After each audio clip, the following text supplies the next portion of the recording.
Thanks a lot, Tracy, and good morning, everyone, and thank you so much for attending this session on Winvestor. My name is Shraddha Shelar, and I am from DSP BlackRock.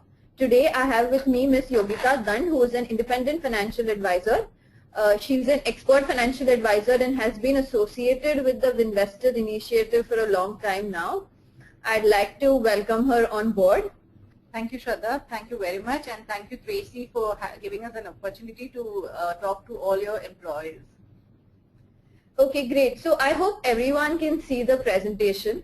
I know this is a one-way presentation, but I'd just like to ask Tracy. Tracy, is it fine that, if I ask some questions, people can respond during the presentation?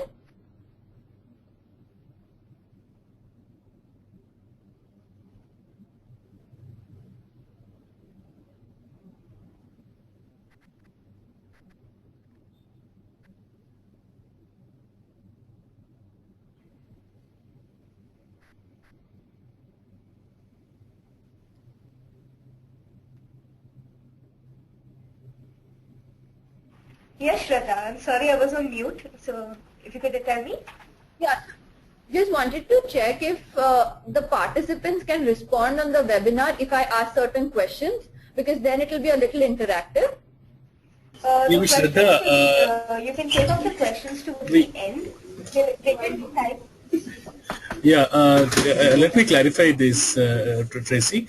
Actually, we request all the participants to key in their queries, say questions in the questions window that is provided on the right side of the screens, and we will make it actually available, and so that you can open that table in your screen and you can look at the responses from them. During the presentation, I'm not checking for queries, but during the presentation, if I ask certain questions, because our presentation is a little interactive, so I need some responses from the audience. Yeah, the responses, so it is very much possible, and the responses would also come in the questions table only, and I'll be giving you the rights to open the question and answers table. Please hold on a second. All right.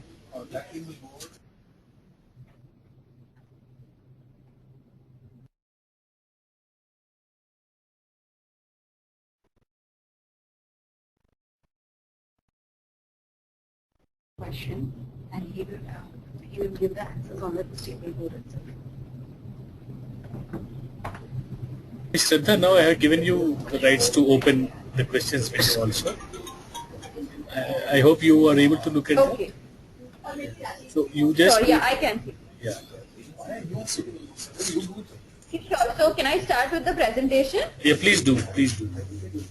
Okay, so let us start our presentation on a nice note and a high note, talking about women in India today.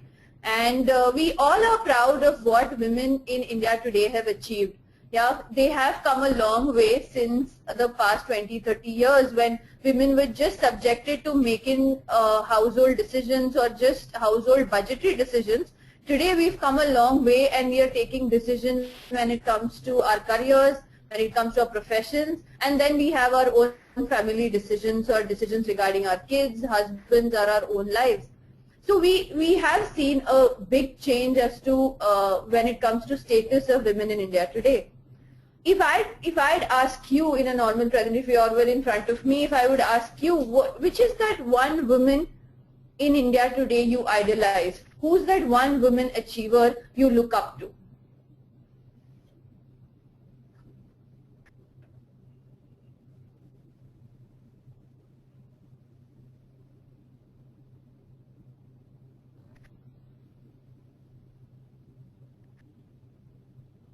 So if you would ask me, there are a lot of women that I look up to. Personally, I look up to my own mother, because whatever she has achieved in so many years, along with her job, she has looked after me, and the kind of life she has given both her kids. So for me, my woman achiever is my mom. So same could be for y'all. Y'all could be looking up to several women in India today. And that's what we have in our next slide here, where we talk about different women achievers in India. Okay, we have women who have done exceptionally well in different fields, be it arts, culture, sports, education, politics, banking, finance, you name it and we've got it. right? We have Mary Kom on one side, who is a world boxing champion, and then we have Priyanka Chopra, who's essaying the same role in a movie. So you see, from every walk of life, we have women here and women achievers.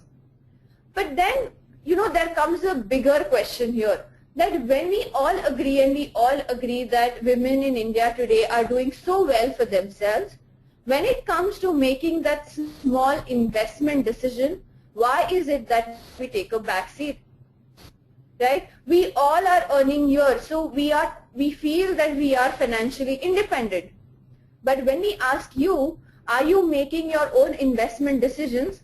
Give it a thought. Are you making your own investment decisions? You are the one making your own investment decisions, not your father, not your husband. You are the one deciding what happens to your money. Are you? Maybe not. And this is what we saw when we did a research with Nielsen, that only 23% working women in India are making their own investment decisions. Shocking, right? Only 23%. What are the rest of us doing?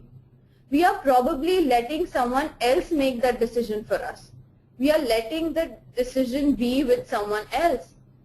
But why? When, gone are the days when probably my dad used to come to me and tell me that, Shraddha, this is a piece of paper, this is an investment I'm doing in your name, just give me your signature. At that time, a signature would suffice, because I was not earning my money and he was thinking about my future.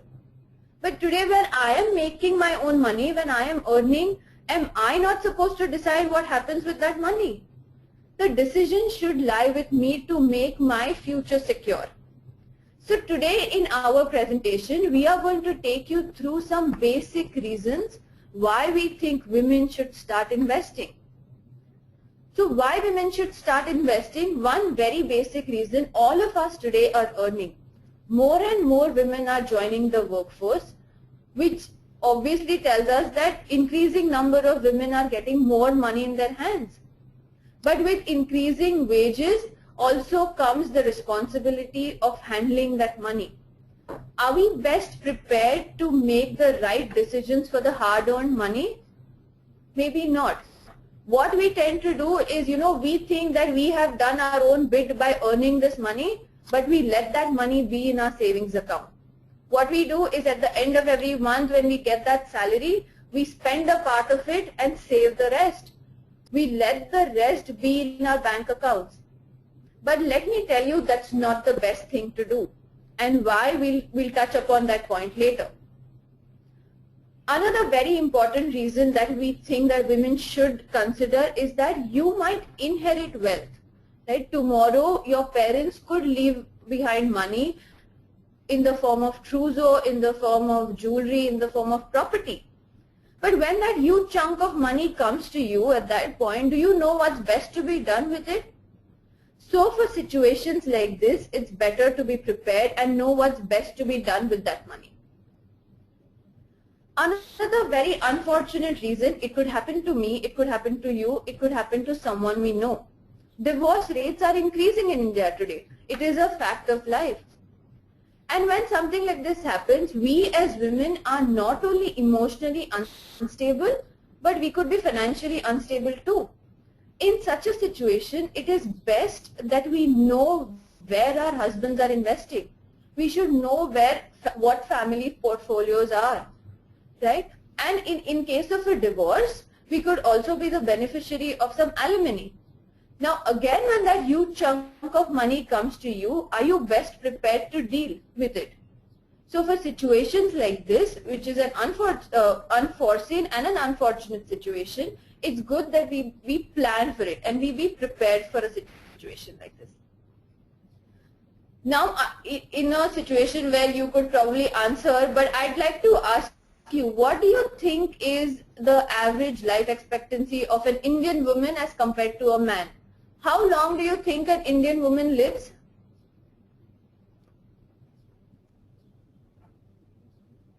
Well, generally we would like to assume and we would like to be confident that we live longer than men do, but it is statistically proven women live longer than men do. An average Indian woman tends to live for 67 years, as compared to a man who lives only for 64 years.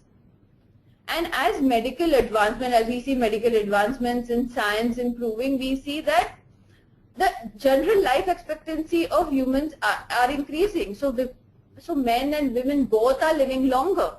And in a situation like this, where you could probably outlive your partner, you could be the beneficiary of the life insurance policy he has in your name. Are you aware of the life insurance policies he has in your name? No. So for a situation like this, know what your family portfolios are. This is what we've seen with one of our employees where the investor actually took off. Was one of our employees lost her husband, and unfortunately she didn't know anything about his investments. Right? He had a loan which she had to repay, but she didn't know what to do at that situation, because she had already lost her husband and she was in an emotional dilemma, and she had 2 kids to look after. But he had life insurance policies, and because she was our employee and we are in this field where we could help her, we helped her sort her finances out, and now she is in a better place. So to avoid such a situation in life, we better be prepared for it. Better be aware of what your family portfolios are and where your husband could be investing. It's a dilemma that most women face in their lives. We could be facing such a dilemma in our lives where we would like to take breaks in our careers. Right? We would like to take a break to look after our children, or maybe look after our parents too. Right? I'll give you a very personal example here. When my mom wanted to take a break and she wanted to look after me when she delivered me, she couldn't because of financial situations. She thought that the monthly flow of income that used to come into her account would suddenly stop. But till today she has that guilt in her heart that maybe she could have spent more time with her kid. On the contrary, one of my aunts actually took a break. She was very happy. She quit her job and she was looking after her kid. But then when that time came to spend for that kid itself, or when she wanted to spend for herself, she had to dip into her own savings, or she had to ask her husband for the same money. Now it's not a good situation to be in, considering she's been financially independent all her life. Now suddenly she had to ask someone else for that money. Of course, we are independent. We would like to, we all, our husbands love us and everything is there. But then that pinch, you get when you are already earning your own income, but you have to ask someone else for that money, it's not a good situation to be. And considering we have worked so hard in, throughout our careers, why can't we be eligible for a break? We can plan for a career break if we start investing. We can have that passive flow of income coming into our accounts month by month, even if we are on a break. We can plan for a situation like this. Now this is a slide we all love. I can give you 10 other reasons why women should start investing, but probably this is that one reason why we will definitely start investing. Be it that luxury bag we want in our closet, or the shoes, or that diamond ring, we all want it. Before I started investing, I'll tell you what I used to do is, it's a personal example again. What I had seen an amazing bag in one mall I'd gone one day. Now, obviously, I did not have that money at that point in time. So I thought every month from my account, I'll start saving some money. Every month I used to put aside money, and one fine day I had that sum in my account. So I went to that mall and I saw that bag. What do you think had happened then? After some months when I went to that mall, what had happened to that bag? The bag was very much there. It looked all the more attractive, but what had happened was the price had increased. So all my mehnat, all my effort of putting aside money month on month had all gone to waste. I finally couldn't have that bag in my closet. Instead, if I would have put the same amount of money I used to put aside in my bank account, if I would have invested that same amount of money, I could have got that bag in my closet faster than I thought I could. So why do you think this happened? Why did the price increase? The price increased because of this one big I word that mostly people ignore, and that's called inflation. Inflation actually eats into your savings slowly and steady. What is inflation? Most of y'all must know, but in very simple terms, mehengai. Right? If you see the example on the screen, milk costed us just 9 a liter in 94. Today, 20 years down the line, it's 56 a liter. Right? This is what inflation is doing to us. So what is the current, if I keep aside amount in my bank account, in my savings account, what is my savings account giving me? A mere 3 to 4%. And what is the current rate of inflation if we take, if we assume 6%, it's not even beating the current rate of inflation. So it's very important that we put aside money or invest our money in a financial instrument that beats the current rate of inflation. It is important for us that we invest so that our money grows. Okay, investing is wealth creation. Putting aside money in your savings account will not help your money grow. That is why we tell everyone that savings is not investment. Savings and investments are two different things. So is insurance. Insurance and investments are two different things. They are not the same thing. Yeah. So I hope, for all these reasons, we think that now we should at least make a start. We should start investing. And there are a lot of options available in the market where we can start investing. There are bonds, there are PPFs, individual stocks, properties, gold, bank deposits, and mutual funds. Amongst others, there are other alternatives also. You see again here we have not kept savings and insurance because we don't think savings and insurance are investment options. And this is what even you should keep in mind. Anyone telling you insurance is an investment product, it's not. Insurance is just a protection for your loved ones. It only helps you protect. It does not help in wealth creation. So keep this in mind that any investment option should help you in wealth creation. So these are some of the options that can help you create wealth. And because we are from mutual funds, we specialize in mutual funds, we will tell you how you can invest in mutual funds, and we will tell you about mutual funds. So what is mutual funds? Mutual fund is a very simple and convenient product to start investing. It is nothing but a pool of money collected from investors, and it is invested by a team of professionals. It is managed by a professional, and you can make money through either principal appreciation or by dividend distribution. What are some of the advantages of mutual funds? Very simple to invest. It is professionally managed. A team of fund managers manage your money. It offers diversification because a mutual fund product does not invest in one particular stock but a variety of stocks and across sectors. So it offers you diversification. It has the potential to gain from rising markets because you invest in market-linked securities. It also offers liquidity. There is this myth that you cannot withdraw money from mutual funds as and when, but you can. It is highly liquid. You just have to choose the right kind of product. It is also highly transparent. Mutual fund products and mutual fund investing are highly transparent. Every penny that is invested in mutual funds is published on the AMC's website through fact sheets, and it is also highly regulated. Mutual fund industry is the most regulated in India. It is regulated by SEBI, which is the Securities Exchange Board of India, who acts in the interest of investors. So have this thing that your money is really in safe hands. There are 4 basic types of mutual funds available. To make it very simple, let's link it to your goals. If you are looking at putting aside money for long term, if you are looking at putting aside money for your child's master's education, or you're looking at your own retirement, a goal which is probably 10, 20 years down the line, then there is a product for you which are called as equity mutual funds. If you are looking at putting aside money for a period of 2 years, if you want to go for a vacation 2 years down the line and you want to plan for it, put aside money for it, then we have a product for you which are called as bond or income funds. The third type of products are called money market or liquid mutual funds. So if you want to put aside money and you don't know when you would need it, you want it to be highly liquid, so you are probably saving for a rainy day, then we have a product for you which is called as money market or liquid funds. And a combination of all these funds are called as hybrid funds.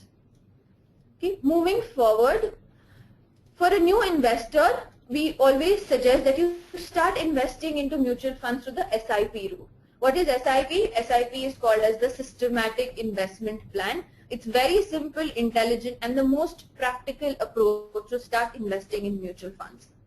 Also, let me tell you, after this session, all of y'all will be entitled for a complimentary financial planning session with Yogita. So when you have the session with her, do ask her what are the different types of products available and what is the product best suited to you. Now, every product also carries a certain level of risk. So it depends on your risk tolerance. She is going to suggest a product for you that suits your risk tolerance and your goal. So if you think you are not a risky investor, she's going to suggest a product for you which is not risky. So accordingly, the session is going to take place. So when you go to her, ask her what are the different types of mutual funds and also ask her what an SIP is.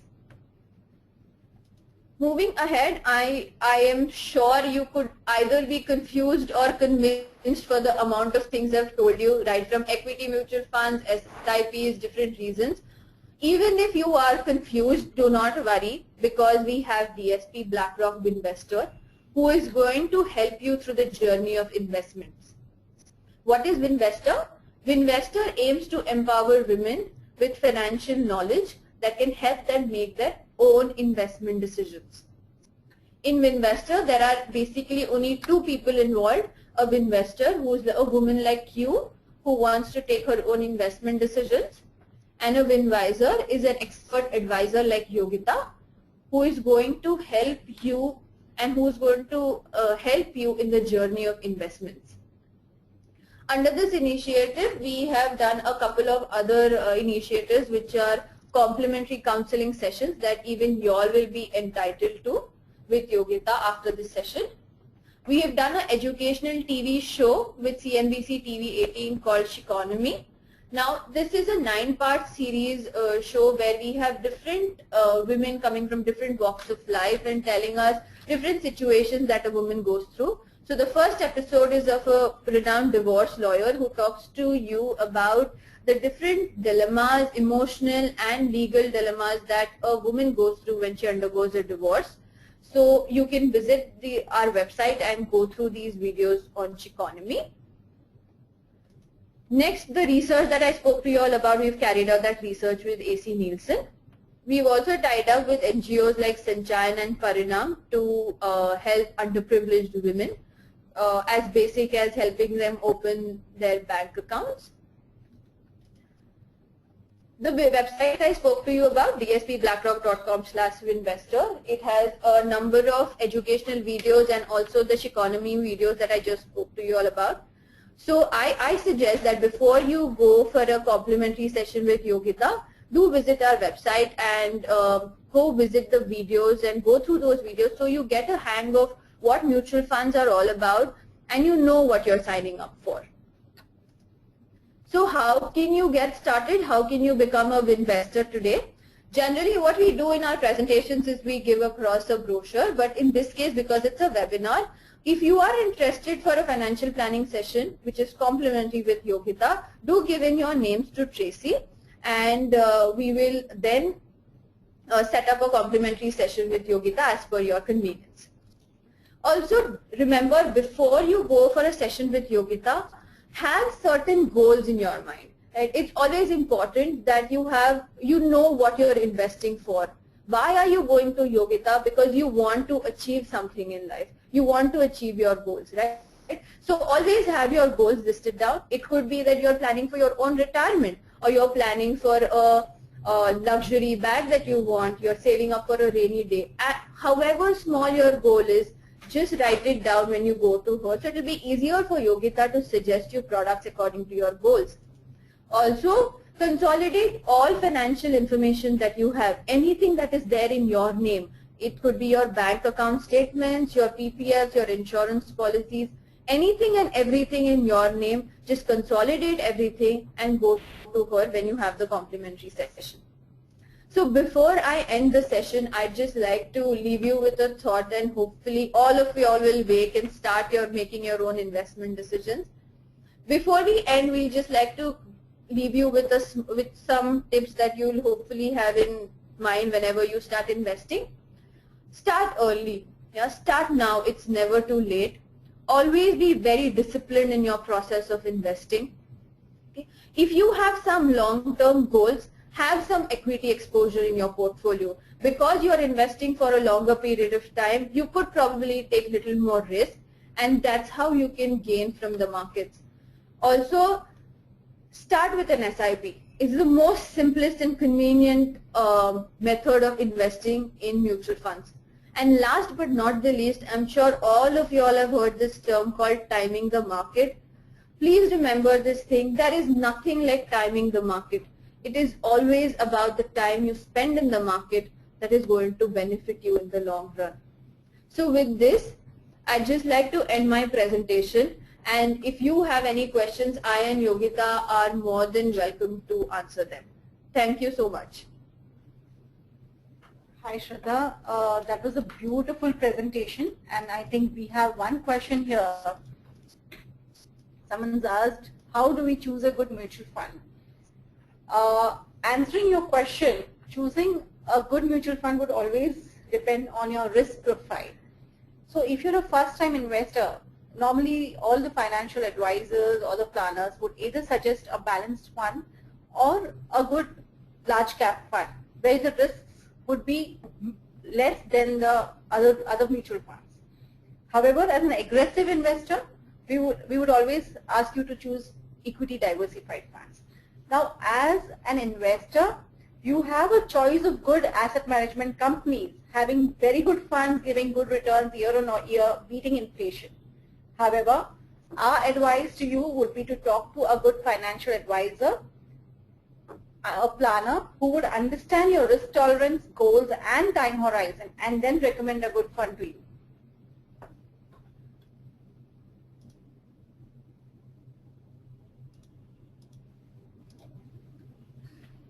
So there's someone who's asking, how do you compare it with other investment instruments available?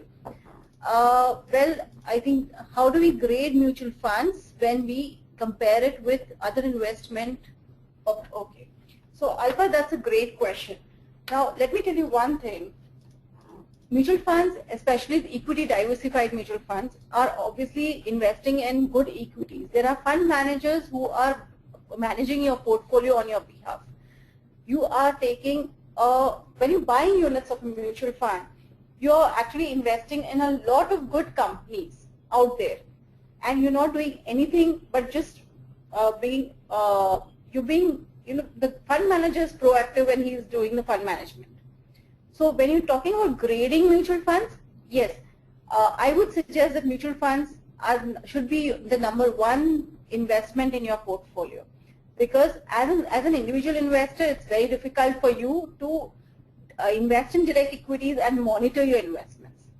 And whereas other investment opportunities like real estate or PPF, they're all debt investments. Real estate is an illiquid investment. PPF is a debt investment. Of course, each of them have to have a part in your portfolio. However, having said that, equity is the best investment avenue which has beaten inflation year on year for the last so many years. So we would always suggest that as an individual investor, you should go in for your mutual fund investments, and like Shraddha rightly said, you should start with an SIP.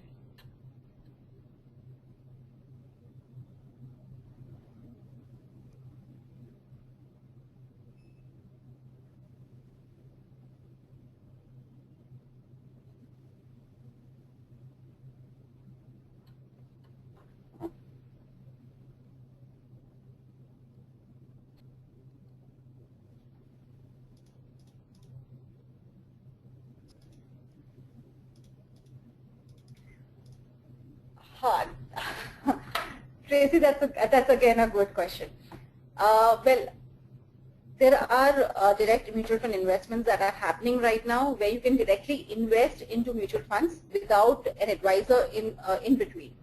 You save on your brokerages that are paid to the advisor. However, having said that again, I would always suggest that you should have an advisor in place who would help you in the servicing part of your investments. See, like Shraddha has said, that when someone expires, you do not know what is happening. You're never in a peace of mind to handle all these things. If at that point of time you have an advisor, he will service you better and tell you that, okay, this is how we can go about it, and he'll help you to either redeem your investments or to rebalance your investments. So it's a very small amount that you're paying to have an advisor on board for your mutual fund investments.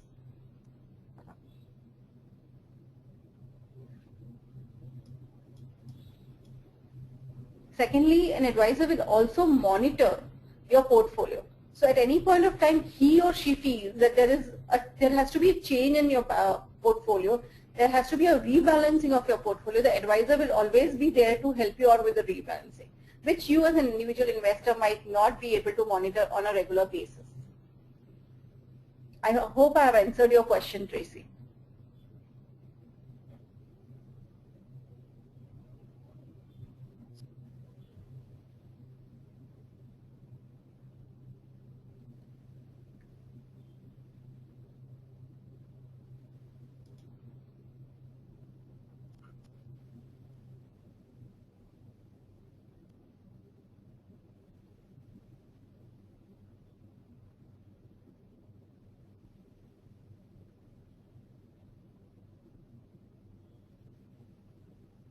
You really need not check your mutual fund investments on a daily basis. That's the wrong way of doing it.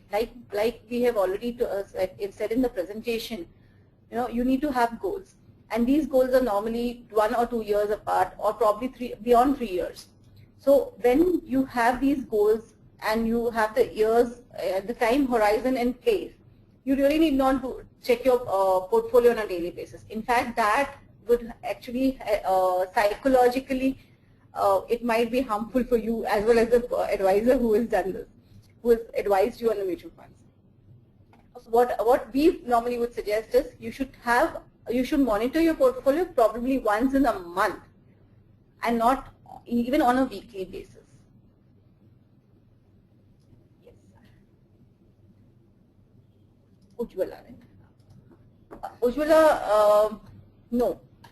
Let me be very frank about this. So there would be people who would probably be selling depending on mutual commissions, but because of the vast plethora of information available to you, as well as the financial planners in place, plus the AMFI and the SEBI regulations that are in place now, we are not authorized to sell mutual funds to you without understanding your risk profile, your goals and time horizon.